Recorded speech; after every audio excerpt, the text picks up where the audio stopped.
வணக்கம் இது உங்கள் டிஃபிகல்ட் சேனலின் மற்றும் வீடியோ. இன்னைக்கு இந்த வீடியோல இப்போ நீங்க ஸ்கிரீன்ல பார்த்துட்டு இருக்கீங்களா, இந்த மாதிரி பவர் பாயிண்ட்ல வீடியோ பிஹைண்ட் டெக்ஸ்ட் எப்படி பண்றதுன்னு தான் பார்க்க போறோம். வாங்க வீடியோக்குள்ள போகலாம்.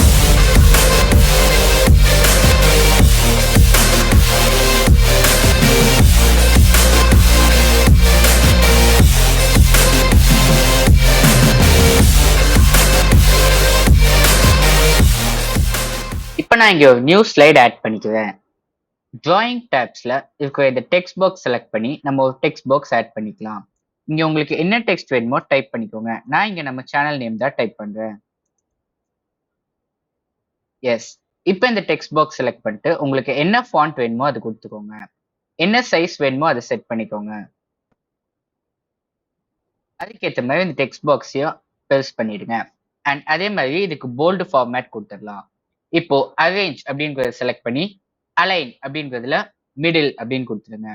அண்ட் அதே மாதிரி அரேஞ்ச் அலைன் சென்டர் அப்படின்றத செலக்ட் பண்ணிக்கோங்க. அதே மாதிரி பேராகிராஃப் டேப்ல நம்ம இந்த சென்டர் அலைன் அப்படின்றதை கொடுத்துடலாம்.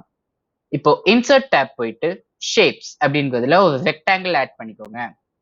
நம்ம டிரா பண்ற ரெக்டாங்கிள் இந்த ஸ்லைடு ஃபுல்லா கவர் பண்ணணும். எஸ், இப்போ இந்த ரெக்டாங்கிளை செலக்ட் பண்ணி ரைட் கிளிக் பண்ணி சென்ட் டு பேக் அப்படின்னு கொடுத்துருங்க. இப்போ இந்த டெக்ஸ்ட் அண்ட் ரெக்டாங்கிள் ரெண்டுத்தையுமே நீங்க ஷிஃப்ட் பிடிச்சி செலக்ட் பண்ணலாம். கண்ட்ரோல் ஏ அப்படின்னு கொடுத்து ஃபுல்லாவும் செலக்ட் பண்ணிக்கோங்க. இப்போ ஷேப் ஃபார்மேட் டேப்ல இருக்க மர்ஜ் ஷேப்ஸ் அப்படிங்கறத செலக்ட் பண்ணி கம்பைன் அப்படின்னு கொடுத்துருங்க. ஷேப் ஸ்டைல்ஸ் அப்படிங்கிறதுல நான் இதுக்கு பிளாக் கலர் சேஞ்ச் பண்ணிக்கிறேன். இப்போ இன்சர்ட் டேப்ல போயிட்டு வீடியோ அப்படிங்கிறதுல உங்களுக்கு என்ன பேக்ரவுண்ட் வீடியோ வேணுமோ அதை நீங்க ஆட் பண்ணிக்கோங்க.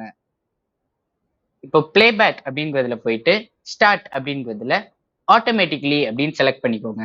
இப்போ இந்த வீடியோவை ரைட் கிளிக் பண்ணி சென்ட் டு பேக் அப்படின்னு கொடுத்துருங்க. இப்போ இந்த ஸ்லைடை நீங்க ரன் பண்ணீங்கன்னா உங்க ஸ்லைட் பின்னாடி அந்த வீடியோ ஆட்டோமேட்டிக்கா ரன் ஆகுது.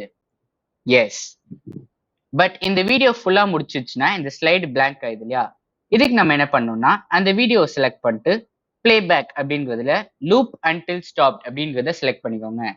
இதை செலக்ட் பண்ணிட்டீங்கன்னா நீங்களா ஸ்டாப் பண்ற வரைக்கும் அந்த வீடியோ ரன் ஆகிட்டே இருக்கும். So okay friends, video behind text power பாயிண்ட்ல எப்படி பண்ணணும்னு தெரிஞ்சுட்டு இருப்பீங்க. இந்த வீடியோ பிடிச்சிருந்தா லைக் பண்ணுங்க, உங்க ஃப்ரெண்ட்ஸோட ஷேர் பண்ணுங்க, கூடவே நம்ம சேனலுக்கு சப்ஸ்கிரைப் பண்ணிக்கோங்க. தொடர்ந்து கற்போம், தொடர்ந்து கற்பிப்போம்.